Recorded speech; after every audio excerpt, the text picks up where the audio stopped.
Bien, y en materia internacional continúan las tensiones entre Rusia y Ucrania a pesar de la retirada de las tropas desde la frontera por parte del Kremlin. Algunos afirman que aún es probable una invasión de Moscú a la ex República Soviética. Para analizar esta crisis vamos a conversar con Alberto Rojas, director del Observatorio de Asuntos Internacionales de la Universidad Finisterra. ¿Cómo está? Muy buenos días, buenas tardes, Alberto. Buenas tardes, Frecia, ¿cómo estás? Muy bien. Bueno, partamos por este avance y repliegue de tropas.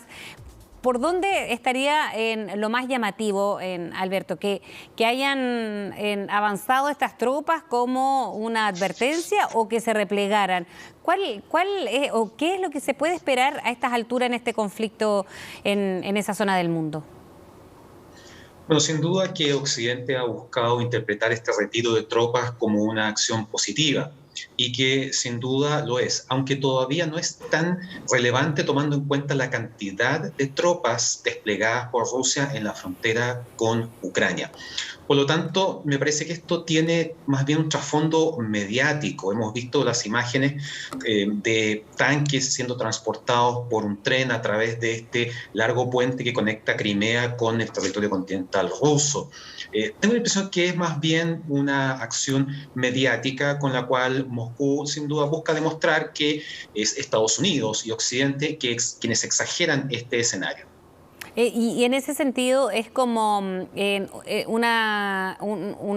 llamado de atención de quién, porque acá hay varias preguntas que han surgido desde que comienza este conflicto, Alberto, de decir, bueno, aquí quien se saldría perdiendo con todo esto es Vladimir Putin, pero quien parece a veces hasta provocador con las acciones que realiza o con las declaraciones que hace es el propio líder ruso. Bueno, aquí hay que entender que Vladimir Putin está actuando en dos carriles separados. Por una parte está, digamos, la gestión diplomática, todo lo que han sido los contactos y negociaciones con Estados Unidos, con actores occidentales, pero paralelamente hemos visto este despliegue de tropas en la frontera rusa con Ucrania y también estos ejercicios militares que se han estado desarrollando junto con Bielorrusia y que se entiende que debieran terminar el 20 de febrero. Claramente las acciones militares, el despliegue de tropas, los ejercicios militares buscan generar presión sobre la negociación diplomática que está bastante estancada en la medida que Rusia ha planteado constantemente sus demandas y que básicamente pasan por garantías de que Ucrania nunca va a ingresar a la OTAN, mientras que la OTAN se resiste a la idea de que Rusia sea quien decida qué países o no pueden o deben ingresar a la Alianza Atlántica. Ahora, quiero hacer un paréntesis ahí, porque en una declaración ayer el presidente Joe Biden hablaba de aquellos países que forman parte de la OTAN y que si alguien invade a eso, bueno, refiriéndose a Ucrania, pero Ucrania no está en la OTAN. ¿Cómo se puede leer eso, además en este contexto, que es un error, un lapsus, porque estos errores igual pueden ser diplomáticamente serios, ¿no? Al momento de no tener un conocimiento quizás de un error de esta magnitud. Bueno, lo cierto es que Estados Unidos ha sido muy claro en términos de explicar de manera constante que en caso de que Rusia invada Ucrania, Estados Unidos no va a intervenir militarmente en Ucrania, no va a enviar tropas de combate. A su vez, la OTAN también ha dicho que no va a intervenir en Ucrania, dado que Ucrania no es parte de la Alianza Atlántica. ¿Cómo han compensado esto? Para dar una imagen de que Ucrania no está sola. El envío de equipamiento militar, estamos hablando de toneladas de armas que ha enviado Estados Unidos a Ucrania como una manera de reforzar sus fuerzas militares ante una eventual amenaza rusa. Y por el otro lado, garantizando que la OTAN va a defender a todos los países que forman parte de esta alianza en un caso hipotético de que, por ejemplo, Rusia invadiese Ucrania y quisiera seguir adelante con otros territorios. Entonces, aquí hay dos escenarios muy claros. Los países de la OTAN van a ser defendidos por la Alianza Atlántica.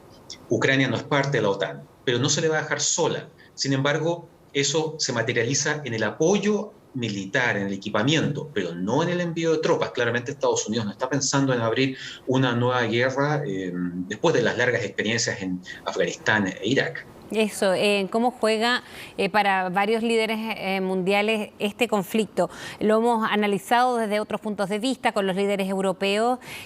Alberto, en algunas oportunidades, lo que hizo en su minuto Emmanuel Macron, cuántos réditos son para él internamente, para las elecciones que se vienen en Francia, y cómo, por ejemplo, surge un Olaf Scholz en Alemania con un liderazgo que se esperaba quizás, porque estaba quedando atrás con las decisiones que tomaba diplomáticamente el presidente francés. Aquí, ¿cómo se juegan también los liderazgos en Europa? Sin duda que los líderes europeos han aprovechado esta crisis para buscar visibilidad, generar beneficios a situaciones coyunturales como la que tú mencionas. Tenemos la primera vuelta presidencial en Francia ahora en abril. Sin duda que para Emmanuel Macron salir al ruedo, por decirlo de alguna manera, tener un grado de protagonismo, reunirse cara a cara con Vladimir Putin en Moscú es un elemento que también se entiende como parte de su campaña presidencial. Además, en el contexto de la Unión Europea siempre se ha hablado que existen dos grandes motores, Alemania y Francia. Y claramente había un muy buen tándem entre Angela Merkel y Macron. Con la llegada de Olaf Scholz, que claramente no es Angela Merkel, hemos visto un cambio en los equilibrios de poder. Hemos visto que Macron ha buscado un mayor protagonismo en esto, dejando a Olaf Scholz un poco más atrás. De hecho, primero va Macron y después va Olaf Scholz a Moscú. Y Scholz ciertamente ha tenido una posición un poco más temerosa de buscar ciertos compromisos por parte de Alemania en el contexto tanto de la OTAN como de su relación con Estados Unidos. Hemos hablado poco de Ucrania, se habla más de los líderes mundiales, de las potencias más grandes, de este poderío de Vladimir Putin, pero ¿qué pasa con Ucrania o cuáles son los intereses sobre esta ex nación soviética? ¿No? Porque finalmente hemos visto en imágenes que son bien ingratas, con niños tomando armas, aprendiendo, no sé militarmente qué poderío tiene. ¿Cómo se ve Ucrania en todo este contexto y en este conflicto? Para dimensionarlo hay que recordar que Vladimir Putin defiende la idea de que existe una esfera de influencia de Rusia en esta zona del mundo, un espacio postsoviético en donde Moscú tiene injerencia, en donde tiene un rol. Y hemos visto desde 1999 en adelante que la OTAN ha ido creciendo hacia el este, incorporando países que antes formaban parte de la Unión Soviética y también del llamado bloque del Este, de hecho, antiguos miembros del Pacto de Varsovia, que era la contraparte militar de la OTAN. Y de esta forma, inevitablemente, las fronteras de la OTAN se han ido moviendo cada vez más cerca de las fronteras de Rusia. De hecho, hacia el norte de Europa, las repúblicas bálticas, Letonia, Lituania y Estonia, que son parte de la OTAN, marcan el choque de las fronteras de la OTAN con las de Rusia. Y en ese contexto esto es una prolongación de lo que vimos en el 2014, cuando Ucrania intentó dar un giro hacia la Unión Europea, que finalmente se decantó en una crisis política, la caída de un gobierno, y ahí posteriormente intervino Rusia, por una parte anexando Ucrania y también respaldando a los movimientos separatistas prorrusos que están en el este de Ucrania, en la frontera de Rusia, que son básicamente Lugansk y Donetsk. Entonces, claramente, para Rusia, la idea de que Ucrania formara parte de la OTAN implica que definitivamente las fronteras de la OTAN van a estar pegadas a las de Rusia. Si uno mira un mapa, hacia el norte de Ucrania está Bielorrusia, que es un país fuertemente aliado de Rusia. Alexander Lukashenko es su gobernante y claramente él no está interesado en ingresar a la OTAN o a la Unión Europea. Por lo tanto, ese flanco está garantizado. Y lo que Rusia busca es que Ucrania siga esa misma línea, cosa de transformar este territorio en una especie de colchón, una especie de frontera que separe realmente la frontera de la OTAN de las fronteras rusas, junto con la demanda de Moscú de que el despliegue de tropas en países de Europa del Este y sobre todo equipamiento militar, estamos hablando de misiles, se ha retirado como una garantía para la seguridad de Moscú. Ahora, para ir terminando, Alberto, ¿cómo proyecta desde su rol, ¿no? Y también entendido en estos temas que ¿Se concretará un conflicto armado o es o advertencias o un gallito, ¿no?, del presidente ruso? Probablemente la respuesta a esa pregunta solamente la tiene Vladimir Putin. Sí.